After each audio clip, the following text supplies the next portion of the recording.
Isang food delivery rider. Inirereklamo ang kanyang kababata. Ilang beses na raw kasi nitong muntik banggain ang kanyang bike na siya ring gamit niya sa panghanap buhay niya nga naman.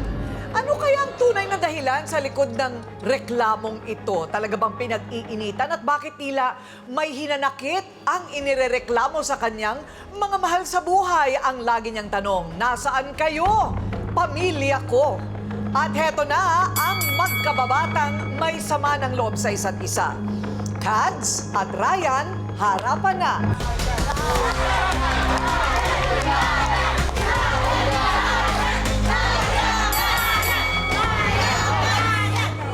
Gaano katagal na kayo magkaibigan, Kads? Nasa ano na po, ma'am, mga nasa 14 years na po. 14 years na.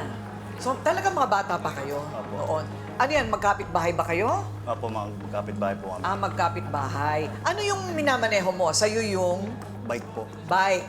So araw-araw kang Bumabiyahe po. bumibiyahe. Talaga, mahirap ba maging rider? Mahirap din po. Mainit, Nandiyan ano? po sa init, ulan. Oo, no? Pero nasanay ka na. Pero maganda naman ang sweldo. Opo. Di ba maganda naman ang kita dyan? Tama-tama naman po. Oo, tama lang. Huwag ka lang magkakasakit. Ano? So, ano ang problema? Nung kaya ko po siya nirereklamo. Tuwing magkakasalubong po kami. Lagi niya po akong binobomba ng motor. Kulang na lang po.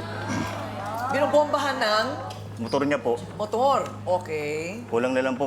Sagasaan niya ako eh. Bakit? Kasi po, parang di niya po makakalimutan yung sama ng loob niya sa akin. Kaya po, Kailan pa yung samaan ng loob na yan? nung mga bata pa po kami. Ha? 14 years nang dala yun? Opo, Ano yung pinagawayan nyo? yun sa pagkakaturo ko po sa kanya. Pagkakaturo Opo, ng ano? Tinuruan mo Hindi o po. dinuro mo? sa pagkakakulong niya po. Nung, Kumbaga nahuli siya dahil sa pagkakatimbog sa pagkakasabi mo. Anong krimen? pang-hold up po yata. Ah, hold up. Ah, okay. So nakulong siya. Nakulong ka? Oo, nakulong po ako pero hindi ko naman po talaga ginawa yun. Ah, ganun. Okay, teka muna. Mamaya magkakaroon ka ng pagkakataon, ha? So, itong sama ng loob na ito, matagal nang parati kanyang ginaganyan? Opo. Ano pang pinakamatinding ginawa niya sa'yo?